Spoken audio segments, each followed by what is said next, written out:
Okej, super.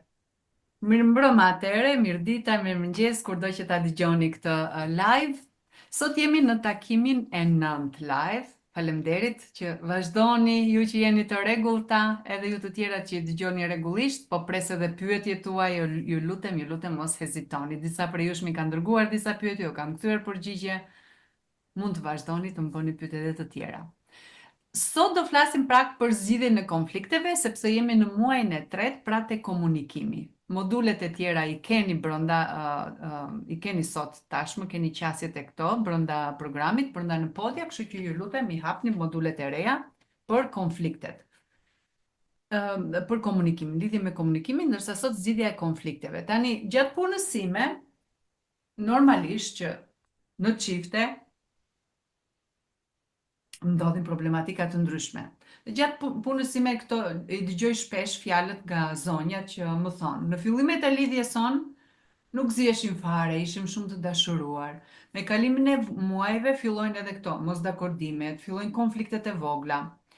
Dhe e kam marrë si të mirëqen që konfliktet janë pjesë e një marrëdhënie. Dhe duke i toleruar këto konflikte që ndoshta pak tu, pak aty dhe janë shtuar. Me kalimin e kohës, më kujtohet që më ka thënë një zonë një herë, kuptova që nuk bëhet më fjalë për konflikte normale që kemi zakonisht në marrëdhënie me të tjerët. Pasi shpesh këto konflikte kalojnë deri në dhunë, fatkeqësisht. Sidomos kur vjen martesa, aty fillon dal nga dal, ndoshta pas disa muajsh, ndoshta pas një viti, pas 2 vjetësh, kjo gjë kthehet në dhunë. Dhe pastaj ky konflikt filloi të bëhej edhe më i dhunshëm ndaj meje. Dhe mbi të gjitha po përjetoj shumë dhunë psikologjike të fshehur, derisa një ditë arrita edhe tek dhuna fizike. Dhe pikërisht ishte dhuna fizike ajo që e detyroi zonjën që të kërkonte ndihmë dhe erdhi deri tek mua për të kërkuar ndihmë. Gjithashtu më kujtohet një zonjush, e cila kur e pyeta se si ajo e kuptoi që ka nevojë për ndihmë, ajo më tha që vura re që kam bërë disa debate me shoqen time dhe me motrën time, dhe kur bëj debate me to, apo kur diskutojmë diçka, nuk kam frikë. E ngër dhe zërin, shprehem, jam ajo vetja autentike, mund të flas. Ndërsa nga i dashuri me të cilin kam 6 muaj, pas një debati kam shumë frikë. Dhe kam vëre që në këtë muajin e fundit, nga kjo frikë nuk po flet dhe gjuma aq mirë. Dhe kjo pa gjumësi më ka bërë që të kem probleme edhe gjatë ditës. Kam dhimbje koke, nuk jam aq produktive në punë, jam më e acaruar, ndjej një lloj nervozizmi të brendshëm që me persona të tjerë deri tani dhe me një ish të dashur që kam pasur më përpara nuk e kam pasur. Pra, para se të vazhdojmë, dua t'ju them që shumica e njerëzve, sa dëgjojnë fjalën konflikt, e lidhin direkt me dhunën. Por një konflikt mund të jetë edhe një debat. Dhe një debat është mundësi për të përmirësuar marrëdhënien dhe për ta bërë këtë marrëdhënie më të bukur. Konflikti është atëre kur neve kemi dy persona me dëshira, me vlera dhe me problematika të ndryshme. Dhe kemi dy tipe konfliktesh. Kemi konfliktin e jashtëm, për shembull mund të jetë konflikti i jashtëm ku të shkojmë për drek, të shkojmë tek mami apo të shkojmë tek vjera, të shkojmë në këtë qytet apo të shkojmë në atë qytet, të shkojmë në këtë restorant apo të shkojmë në atë restorant, të shkojmë me pushime në Greqi apo të shkojmë diku në Bregdetin shqiptar. Pra këto janë konfliktet e jashtme. Kemi dhe konfliktin e brendshëm. Konflikti i brendshëm mund të jetë që çfarë të bëj sot? Të shkoj në kinema apo të rri këtu të dëgjoj apo të shkoj në darkë me disa mike që më kanë ftuar apo të rri tani të dëgjoj shpresën që e kemi sot të dielën në darkë. Apo të rri në shtëpi se më duhet të përfundoj diçka. Pra çfarëdo që të jetë. Pra ky është konflikti i brendshëm që e kemi me veten tonë. Konflikti me të tjerët ndodh kur kemi mospërputhje. Pra kur themi që është mundësia kjo. Në fakt, ky konflikt apo ky debat që mund të kemi me dikë mund të jetë mundësi për të përmirësuar marrëdhënien. Dhe nisemi nga fakti që në atë marrëdhënie ne mësojmë ky konflikt apo ky debat kthehet në një kthehet në një fushë apo kthehet në një mundësi që të mësojmë si të kuptojmë tjetrin, mësojmë tolerancën, mësojmë të dëgjojmë, mësojmë atë përshtatshmërinë, sepse e kemi të nevojshme të përshtatemi, e kemi nevojshme të bëjmë kompromise. Por gjithmonë nëse kjo gjë është dypalshe. Pra jo vetëm që ose është një palshe, vetëm njëri të bëj kompromise, vetëm njëri të bëj të pranoj, vetëm njëri të toleroj. Atëre ky nuk është më duke mos qenë kjo qasja dy palshe, atëre dhe ky konflikt do thellohet, nuk do zgjidhet. Sepse, pra, vetëm nëse këto gjëra i bëm vetëm një palë, që zakonisht i bëjmë ne femrat, konflikti në një moment do eskaloj, duam apo nuk duam. Por, a kemi aftësinë që ne këtë gjë ta shfrytëzojmë për këtë qëllim? Pra, në një lidhje intime, konfliktet janë të pashmangshme, nuk diskutohet. Pasi kur dashuria e fillimit zbehet, ne e shikojmë partnerin ashtu si ai është vërtet, me pluset dhe minuset. Vëmë re që gjëra që më përpara nuk i kemi vënë re, nuk i kemi kushtuar vëmendje. Dhe këtu fillojmë të kërkojmë që ai person të ndryshojë. Pra e kërkojmë shumë shpesh që partneri të ndryshojë. Në shumë raste ndodh që na mërzisin ato gjëra që në fillim në fakt na kanë bërë të bijem në dashuri me atë person, i kushtoni vëmendje. Se mund të jenë gjëra që vërtet ju kanë pëlqyer në fillim fare tek ai. Dhe tani papritur shikoni që nuk u bëjnë të ndiheni rehatshëm ose nuk janë të këndshme dhe nuk i doni më që ai person të thënë t'i bëjë më këto veprime. Ose ndoshta thjesht i keni pasur aq shumë kapacitet sa më përpara i keni toleruar dhe i keni anashkaluar. Dhe sot dua t'ju them që këto janë gjëra më se normale, por çfarë është e rëndësishme? E rëndësishme është që ne të dim apo të vendosim se çfarë do bëjmë kur këto gjëra i kuptojmë. Sepse kjo gjë është, por çfarë po bëjmë ne tani që këtë gjë e kuptojmë? Ne nuk mund të ndryshojmë personin tjetër. Të vetmi person që mundemi të ndryshojmë është vetëm vetja jonë. Ne mund të ndryshojmë veten, ne mund të ndryshojmë sjelljet, mund të ndryshojmë vendimet tona. Tjetrit mund t'i themi, mund t'a shprehim dëshirën, mund të debatojmë, mund të kemi konflikt, mund të ngrem zërin, mund të themi me qetësi, por nuk varet nga ne. Ndryshimi i tjetrit. Kjo nuk do të thotë që me partnerin nuk mundemi të ndajmë dëshirat, nevojat apo pritshmëritë tona. Ju lutem, sepse shpesh kjo merret si atë, më mirë por jurt se nuk gjonaj. Nuk ja vlen, se të njëjtën gjë. Nuk do bëj gjë, përsëri aty do ngeleni. Përsëri të njëjtat gjëra do veproj, kështu që kot që të flas. Kjo nuk do të thotë që të mos shprehim dëshirat, pakënaqësitë tona, nevojat tona, pritshmëritë tona. Po mundemi dhe duhet, e kemi detyrë ndaj vetes sonë. Dhe është e shëndetshme në fakt që ta bëjmë. Sepse njerëzit jo gjithmonë arrin të na kuptojnë, sepse do kuptonin në shumë raste që partneri mund t'ju kuptojë, pasi e shprehni, pasi e thoni këtë gjë. Ka raste që ndoshta nuk do t'ju kuptojë. Disa ka nevojë për më shumë qartësi, disa ka nevojë për më shumë përsëritje. Ndoshta nëse lodhemi me përsëritje normal, do të thotë që nuk funksionon. Pastaj nuk na kupton. Por të paktën provoni gjithçka për të thënë që po, gjithçka e provova. Edhe këtë, edhe këtë, edhe këtë. Pra nëse doni marrëdhënie të shëndetshme, e keni të nevojshme që konfliktin, e kemi të nevojshme të gjithë, edhe unë, përfshirë bashkë me juve, konfliktin ta zgjidhim me forma konstruktive, duke pasur fokusin tek ndjesitë tuaja. Okay? Pra, jemi aty me qëllimin për të zgjidhur konfliktin, por fokusin e keni tek vetja, e keni tek ndjesitë tuaja. Dhe çfarë dhe si mund të komunikoni ndryshe, pa treguar gjithmonë gishtin ndaj personit përballë jush. Pra si mund t'i bëni gjërat ndryshe, pa i rënë tjetrit gjithmonë dhe gjithmonë dhe gjithmonë edhe gjithmonë. Okay? Dhe për të arritur këtë gjë, ka disa mënyra, ka disa rregulla bazë, ka disa qasje shumë praktike dhe të thjeshta, ka disa fjalë të zgjedhura ndryshe. E para është që fjalia fillon me unë. Okay? Unë kam ndjesin. Pra, ose e fillon me unë, ose kam ndjesin. Ose këtë momente mendoj. Unë mendoj. Këtë momente kështu po e ndjej. Që më po jap më shumë prioritet mendimeve të tua. po jap më shumë prioritet dëshirave të tua. Dhe po ndjej që ti nuk po respekton mendimin tim. Ti nuk po respekton dëshirat e mia. Ose në bisedën që patëm pak më parë, kuptova atë që ti i dhe prioritet asaj zgjidhjes edhe atij mendimit tënd, asaj ides tënde. Dhe i quan si të arsyeshme, duke injoruar mendimin e mia, duke injoruar idetë e mia. Pra, nuk i tregoj me gisht, por nisemi nga jo. Unë kështu e krijova ndjesin, unë kam ndjesin. Unë kështu ndjeva në këtë bisedë që bëm.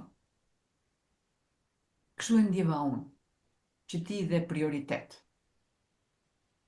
Jo duke nisur me atë, po ti gjithmonë prioritet vete si jep, normal. Unë nuk ekzistoj për ty, që këtu kemi konflikt. Pra e shikoni pak ngjyrimi, vetëm kjo ndryshe. Pra duke u nisur e filloni fjalin me unë. Në bisedën që patëm pak më parë, pata përshtypjen, krijova mendimin, unë e ndjeva si kur ti dhe prioritet më shumë asaj arsyes tënde, asaj gjës që vendimit tënd, ides tënde. Dhe ti e mendon këtë gjë sikur kjo të jetë normale, të jetë e arsyeshme. Dhe unë ndjeva që injorove mendimin tim. Tani, në vazhdim, sepse jemi në muajin e komunikimit, do keni module të tjera. Me ju do ndaj që çdo bisedë e shëndetshme, çdo komunikim fillon me dëgjimin. Pra, kalojmë tani këtu. Pra, rregulli numër 1 ishte rregull e bazë që e fillonim e unë. Unë ndjeva kështu. Jo duke i thënë që ti ke fajin, që unë ndjeva kështu. Unë ndjeva kështu, hajta sqarojmë. Rregulli numër 2 është dëgjimi, të dëgjojmë. Dëgjoni se si tjetri e shikon këtë X gjë. Nga u nis që e dha këtë X mendim. Nga u nis që mori këtë X vendim. Pra i kushtoni vëmendje faktit që jo gjithë njerëzit i shikojnë gjërat njësoj si ju. Pra kanë këndvështrime të ndryshme. A do të thotë kjo që të bini dakord? Absolutisht jo. Mund të bini dakord, mund të mos bini dakord. Por të kuptoni, fillimisht të kuptoni. Pra njerëzit i shikojnë gjërat ndryshe, nuk i shikojnë njësoj si ju. Pra rregulli i parë ishte, mos e harrojmë edhe një herë, unë. Pra fillon me unë, i dyti të dëgjojmë, ta dëgjojmë pastaj, pasi e kemi thënë unë kështu ndjeva, pastaj e dëgjojmë personin tjetër se si do na e shpjegojë, çfarë do na thotë. Rregulli i tretë është që të shpreheni qartë, edhe për atë se si ndiheni.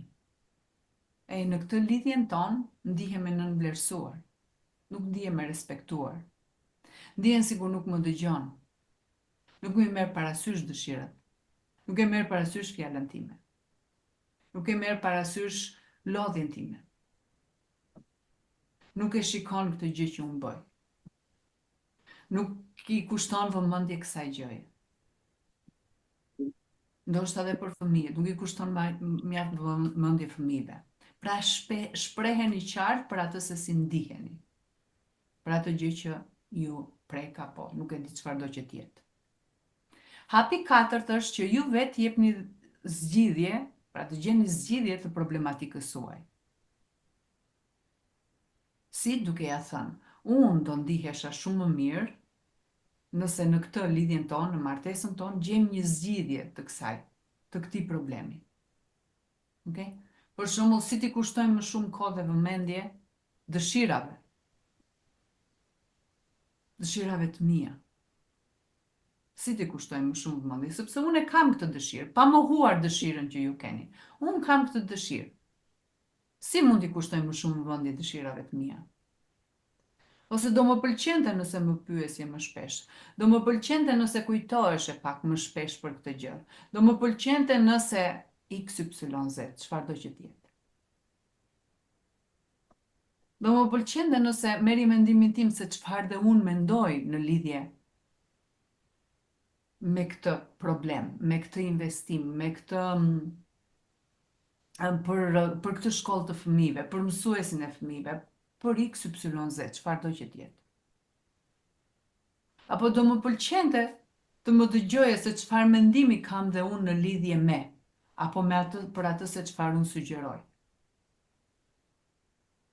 Do ndihesha shumë më e qetë, në qoftë se e diskutonim së bashku, unë të dëgjoj çfarë ti sugjeron dhe ti të dëgjosh çfarë unë sugjeroj dhe të gjejmë një zgjidhje së bashku. Okej? Pra ky është hapi 4. Hapi i parë tham, fillojmë me unë, fjalia me unë, dëgjimi. Hapi i tretë ishte që të shprehemi qartë për atë se si ndihemi dhe hapi i katërt është që ju vetë jepni zgjidhje të problematikës suaj. Përsëri, pra si ti kushtojmë më shumë vëmendje dhe kohë edhe kësaj gjë si them unë. Edhe kësaj. Apo asaj se çfarë mendimi kam. E pesta është që dëgjoni se cilat zgjedhje shikon personi përballë. Këto tani unë kam marrë vërtet si shembull me partnerin, por këto gjëra vlen njësoj edhe mund të jenë edhe me motrën tuaj, mund të jenë edhe ndoshta me një fëmijë që keni apo me një mikën tuaj. Pra me kudo mund të jenë. E dëgjoni pra se cilat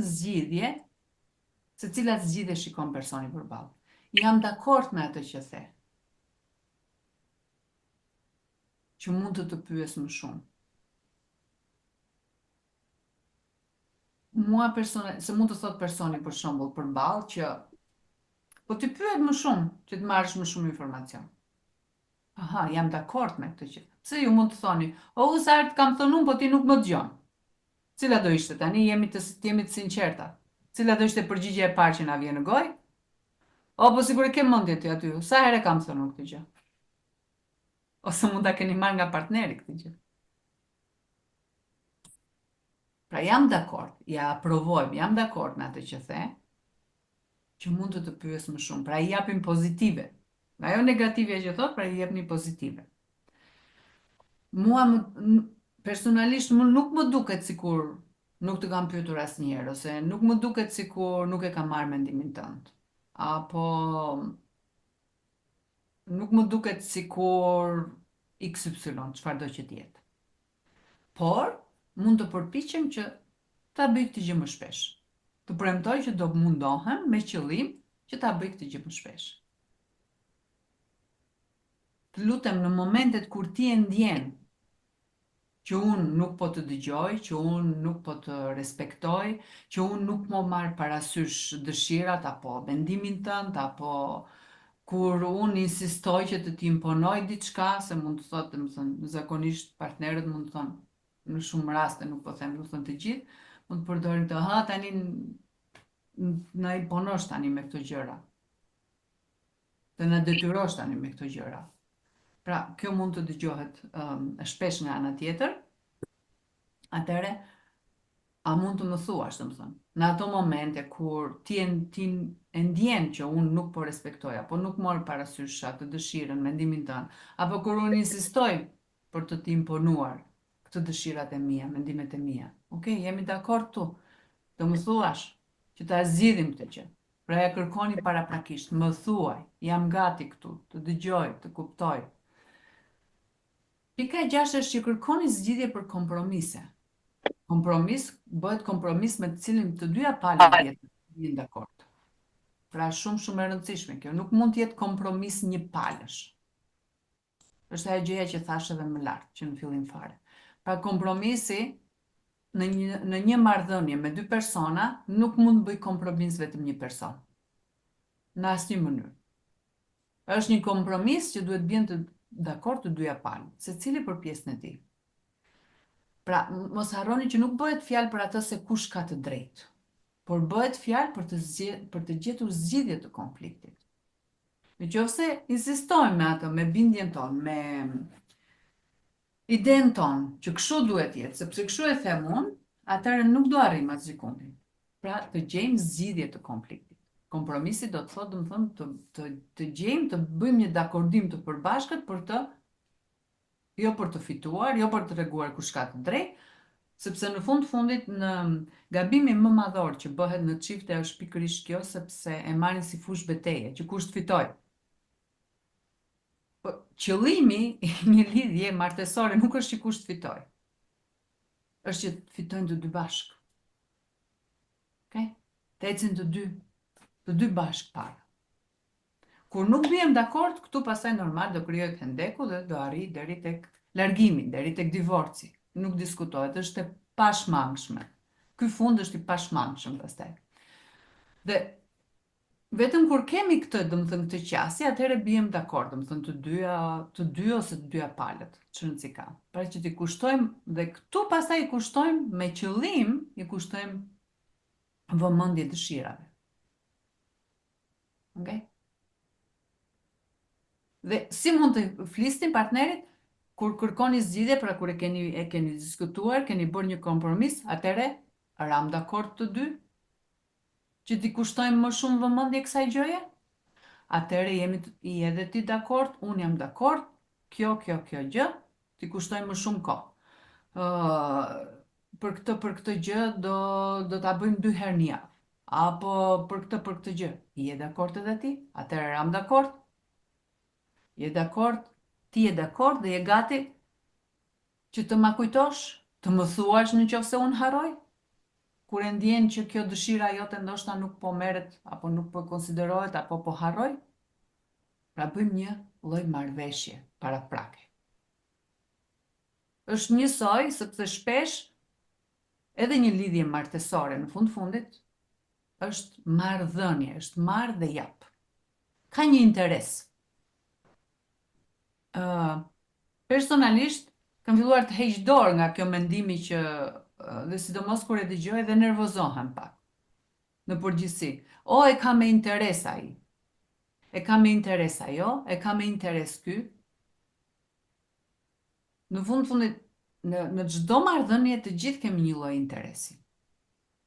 Gjithmonë është kjo, është bashkëpunim. Është sepse ne jemi qenie sociale. Në qoftë se pastaj kemi një person i cili manipulon, i cili na shfrytëzon dobësinë tonë, i cili përfiton nga dobësia e dikujt, aty pastaj nuk është më interes, por është manipulim. Aty është shfrytëzim pastaj. Okay? Dhe kur tjetri ta kuptohet që nuk do jetë fundi i këndshëm i asaj marrëdhënie, çfarëdo që të jetë. Pra të mos i ngatrojmë këto gjëra. Në fundit kemi një lloj interesi që të dy kuptohemi në biseda, kemi ndjesi, ndihemi mirë me njëri tjetrin, edhe marrëdhënien intime kemi mirë, pse të mos e kemi një interes të përbashkët të krijojmë familjen, e kemi interes të përbashkët të edukojmë të dy fëmijët, e kemi interes të përbashkët të ngrëmë ekonominë tonë, e kemi interes të përbashkët të ngrëmë biznesin bashkë, të ngrëmë gjërat bashkë. Po, interes. Është okay, nuk ka asnjë gjë të keqe. Në qoftë se themi pastaj, po unë po e bëj këtë gjë vetëm të përfitoj unë tani, tu pastaj është shfrytëzim, nuk është më interes. Është shfrytëzim dhe është manipulim me qëllim. Në lidhje martese sidomos, kur marrim vendime të tilla që të martohem me një të pasur apo të kudun X, Y, Z, çfarëdo që të jetë, është vendim që marrim me të vetëdijshëm për këtë vendim. Për të përfituar diçka, është vendim për të përfituar diçka. Pra, gjithmonë ja thoni, atëherë bijem dakord të dy, apo të dyja, sepse mund të jetë me një mikën tuaj, me këdo, bijem dakord të dyja që t'i kushtojmë më shumë kohë, t'i kushtojmë më shumë vëmendje, të bëjmë këtë apo atë. Je dakord edhe je gati që të më kujtosh, të më thuash kur unë harroj diçka ose kur nuk e marr në konsiderat? Pra shumë të rëndësishme. Gjithashtu një pjesë shumë e rëndësishme është që të hiqni dorë, ju lutem, nga zgjidhjet e shpejta, nga zgjidhjet e menjëhershme. Sepse në shumicën e rasteve kemi nevojë për pak kohë që të mendojmë, kemi nevojë për kohë që të procesojmë, ta procesojmë diçka. Nuk e japim dot përgjigjen menjëherë. Atëherë ju lutem mos prisni edhe nga personi përballë që t'ju jap menjëherë mendimin dhe zgjidhjen që ai mendon. Okej, mendoje, sleep over, ta diskutojmë nesër, ose pas 2 orësh, ose çrëndsi ka. Okej, merr kohën që ke nevojë dhe hajde ta diskutojmë. Në qoftë se partneri ju thot pastaj, e merr kohën dhe i thoni që, çfarë vendose zemër, si mendove? Akoma aty ti? Po e tha 1 herë, 2 herë, 3 herë, 4 herë, 5 herë, 6 herë, 7 herë, tu është konflikt, kuptohet. Tu kemi konflikt. Dhe ky konflikt vetëm do eskaloj. Tu nuk kemi asgjë të mirë.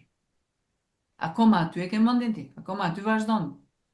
Pra e kemi të nevojshme të insistojmë. Nëse keni probleme të vogla, është shumë të rëndësishme në çift që të mos eskalojnë, sepse në momentin që eskalojnë, pastaj bëhet shumë i vështirë kthimi mbrapsht. Pendeku ose ajo largësia është shumë e largët në çift. Nëse flasim për çiftet, po njësoj, domethënë vlen edhe për të tjerët.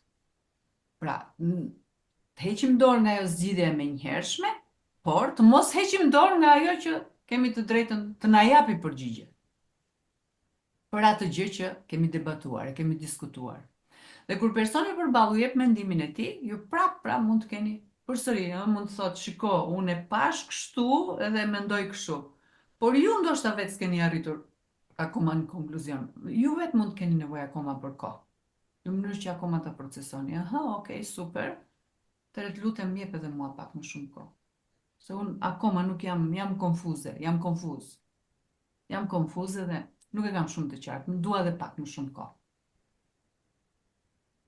Dhe me njerëz të caktuar dhe për konflikte të caktuara mund të keni nevojë për më shumë kohë. Okay? Pse se dikush mund t'ju ketë lënduar më shumë se sa duhet, keni nevojë për më shumë kohë. Sidomos edhe në lidhje me konfliktet të caktuara. Pika e 8 që është shumë e rëndësishme është që qëndroni larg përdorimit të fjalëve kurr, gjithmonë, asnjëherë, të gjithë, gjithçka. Për shembull, si mund ta përdorim këtë? Gjithmonë duhet të bëj çdo gjë vet. Çdo ditë më duhet i marr vetë fëmijët. Çdo ditë duhet gatuaj vetëm unë. Ti kurrë nuk më ndihmon. E të tjera. Çfarë bëjmë me këto fjalë? Vetëm thellojmë konfliktin. Çfarë do bëj personi? Është njësoj si kur juve të thoshte dikush këtë gjë. Pra her pas here, i ktheheni asaj inteligjencës emocionale, atë që thamë herën e kaluar, empatia. Pra her pas here futuni në rolin e empatikut për të futur tek këpuca tjetër, për ta kuptuar më mirë personin përballë. A do donit juve që këtë gjë t'ua thoshte dikush? Nuk do ishte të kënaqura, patjetër që jo. Pra personi përballë do filloj të mbrohet, ashtu si dhe juve. Si më thuaj që kur, si e tjera. Pra do mbroheshit. Pra, fillon të mbrohet, do filloj të tregoj me fakte që nuk është kështu. Sepse në të vërtet, kjo do më thënë, kur gjithçka e bëjmë vetëm, qëndron në raste shumë të rralla. Kemi raste po për shumë gjëra që i bëjmë vërtet vetëm.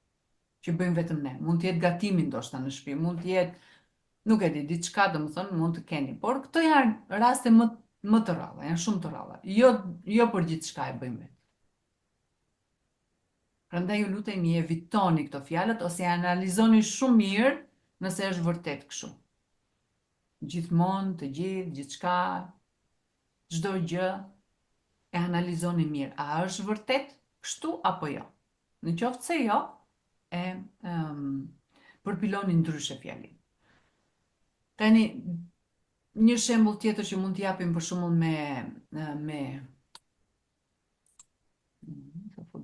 që mund t'japim me fjalit unë, fatkeqësisht njerëzit në konflikte ose që thellojnë konfliktin përdorin më shumë fjalën ti. Do të thënë, çfarë do të thotë fjala ti? Kur ne nuk përdorim unë, po i përdorim fjalën ti, do të thotë që përgjegjësinë ja kalojmë personit tjetër. Dhe personin përballë e bën të tjetë sikur ai është përgjegjës për gjendjen tonë.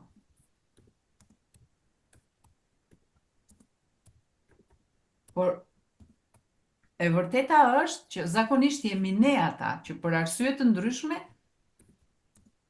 jemi përgjegjës për gjendjen tonë, sepse dhe në qoftë se unë nuk dua të them që personi nuk është përgjegjës për situata të ndryshme, absolutisht po, mund të jetë përgjegjës.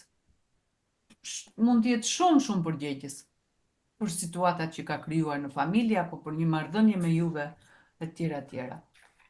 Por ku kemi qenë ne që ka arritur ky konflikt kaq i madh? Pra ne kemi toleruar për arsye të ndryshme, e kemi lejuar këtë gjë apo atë gjë.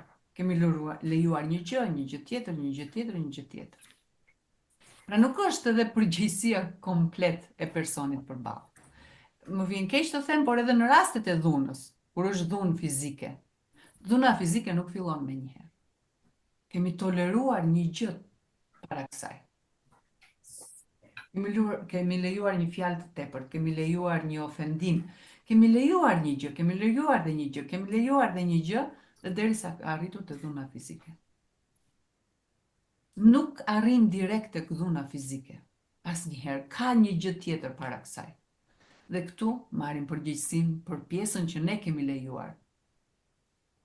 A e kemi lejuar me qëllim? E kemi lejuar se nga padetyria, se nuk e kemi ditur se si. Patjetër, nuk diskutohet, por të marrim përgjegjësinë dhe për këtë pjesë. Dakor? Tani fjalit unë dhe fjalia ka një gramatik, ka një formë gramatikore, përmban 3 pjesë.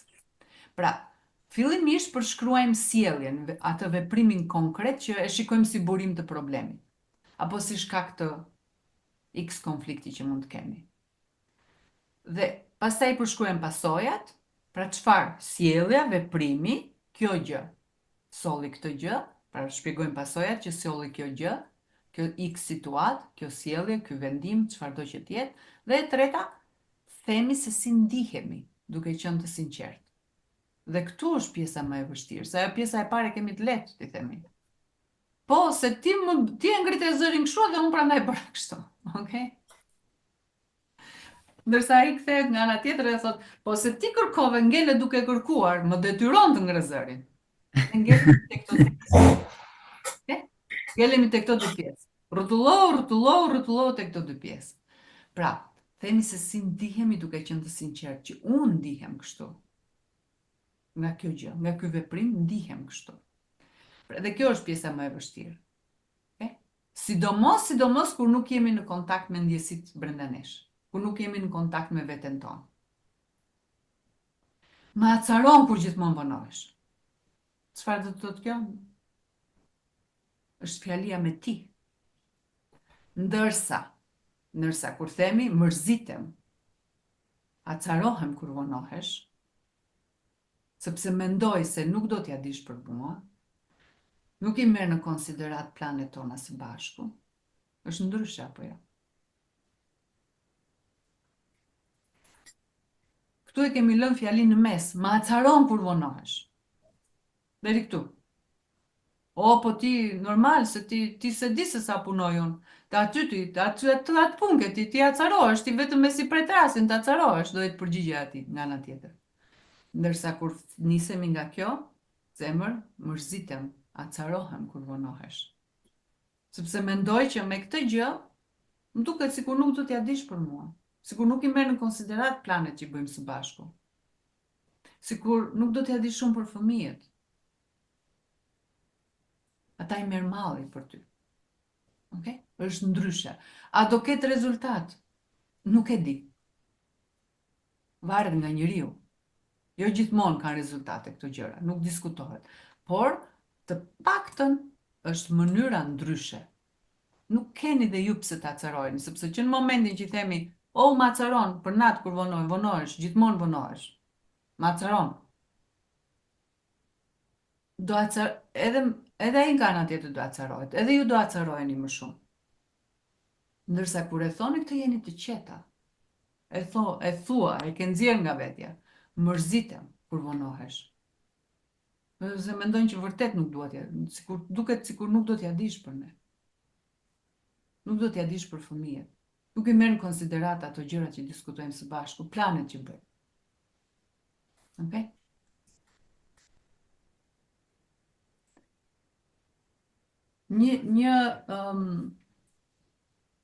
Një tjetër për shembull që mund të jetë konflikt, ta zëm ku duam. Mund të prisni një mesazh ose jeni mësuar që të shkëmbeni mesazhe më shpesh. Dhe mund t'ja thoni, o, merrem me ty unë tani, të rri unë të them unë ty për mesazhe, as nuk dua t'ja di fare nëse më shkruan apo jo. Mënyra më e butë është ajo që u shqetësova që nuk më shkruajte. Pra nga unë përsëri, nuk tregohet nga ti. u shqetësova që nuk më shkruajtje. Tani, personi përballë, partneri mund të jetë arrogant. Nuk po them. Mund të thotë që po ti u shqetësove ti gjithmonë. Mund të gjej fjalë, nuk po them që tani këto gjëra do funksionojnë edhe do ta kthejnë edhe atë që është arrogant, do ta kthejnë drejtjush. Absolutisht jo, sepse ka njerëz që kanë mënyra të ndryshme se si. Është puna e tyre pastaj. Por me këto kuptojmë se ku ndodhemi. Me këto gjëra hedhim dritë se ku ndodhemi ne në këtë marrëdhënie. Si na shikon partneri apo partnerja, apo si na shikon motra, apo si na shikon vllai, apo si na shikon një shoqe. X person, nuk ka rëndësi se si. Dhe fillojmë të shikojmë gjëra të tjera, të marrim masa të tjera, të përdorim qasje ndryshe, ta shikojmë atë person ndryshe, e të tjera. Okay? Pra këtu mund të kemi mënyra të ndryshme se si do reagoj personi përballë. Por këtu gjithmonë me këtë mënyrë, pra me këtë hapa, hedhim dritë situatave ku ndodhim. Kuptojmë se me kë person kemi të bëjmë. Të dim deri ku janë pritshmëritë dhe me këtë X apo Y person, sepse kemi të drejtën të vendosim kufi gjithmonë, kujdo që të jetë. Dakor? Okej, Sania, mirë se na erdhe, si je tani?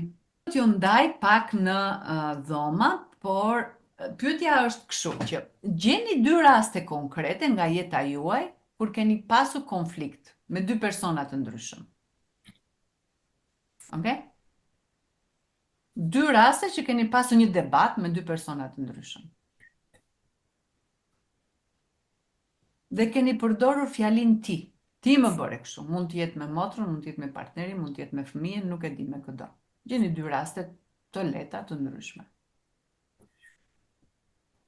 Ose ndoshta 2 raste kur dikush u ka bërë të ndjeni fajtore dhe ka thënë, ti Sani e ke fajin. Ose të kundërtën. Pra, gjeni rastet që ju vetë keni përdorur ti, ose dikush tjetër i ka përdorur dhe si jeni ndjerë. Okay? Ose ndoshta i gjeni 2 rastet, edhe kur i keni përdorur ju, ose një rast kur e keni përdorur ju, një rast kur e ka përdorur dikush tjetër. Pra e kombinoni si të dëshironi. Okay? Dhe pyetja dhe vazhdimi, se kjo është e rëndësishme tani, duke e njohur tani me këto 8 hapa që ndam sot, duke u nisur nga kjo unë, si do ta formulonit ndryshe? Okay? Ja thoni, për shembull, Fatmire Sanie së bashku, të thot Fatmirja një gjë, ja thash çunit një rast, ta shpjegon, sot si do ta thoshe ndryshe? Me këto njohuri që ke. Kam thonë më herët, dhe si ja kësha thonë sot. Po, do të thënë ti do thuash rasti si ja ke thënë më herët, që kur e mendon tani, dhe si do t'ja thoshe sot tani duke e ditur me këto 8 hapa që janë ndryshe. Okay? Ndërsa në rastin e personit tjetër, si do doje ta dëgjoje të ta thoshte personit tjetër. Është më e bukur, Jo, më e bukur. Ajo ishte para më e vështirë. Është e vështirë të formulojmë tonën. Atë tjetër e kemi me një herë. Okay. Keni të qartë. Pra, 8 hapat ishin që fjalia fillon me unë, pra kam tjesin, mendoj. Okay? Më duket që në bisedën që parë të më herët i dhe injorove mendimin tim, fjalët e mia. Rregulli i dytë është që e dëgjojmë. Rregulli i tretë është që të shprehemi qartë për atë si ndihemi. Rregulli i katërt është që ju vetë jepni një zgjidhje brenda fjalisë, bisedës. Rregulli i pestë është të dëgjoni se cilën zgjidhje po jep edhe personi përballë. Kërkoni zgjidhje pastaj dhe kompromis, që bëjnë të dyja palët, kuptohet. E 7 ishte që të hiqni dorë nga zgjidhja e shpejtë dhe e menjëhershme, dhe e 8 është që të qëndroni larg këtyre fjalëve, kur, gjithmonë, të gjithë, gjithçka. Okay? Okej. Uroj që të kishni përfunduar të gjitha. Mirë, mbeti veç me një. Rastin e dytë që ju ka drejtu kjo dikuj nuk Okej. Se i erdhi koha, u mbyllën tomat. Në rregull, ndonjë pyetje në lidhje me këtë, si u ndjet tani, ju që e bët dhe që folët? Une po filloj unë mirë, shprej sa bile jam pak emocionuar këtu brenda, Okej. më vjen qaj, sepse unë gjithmonë e them të kisha njoft ma herët, kisha taku ma herët, ndërsa shumë gjona kishin me qenë ma ndryshe. Edhe kjo vendosja kufive edhe reagimi edhe shumë sene kishin me qenë ma ndryshe. Cili ka nevojë për kohën e tij, me sa duket, kështu që është okej, është super që jeni këtu ku jeni. Shumë gjëra e vërtet mund të ishin ndryshe kur i di. Shumë. Po të ishte ndryshe, do ishte ndryshe, po nuk është ndryshe, është kështu. Ja, po, normal. E fillojmë nga këtu ku jemi.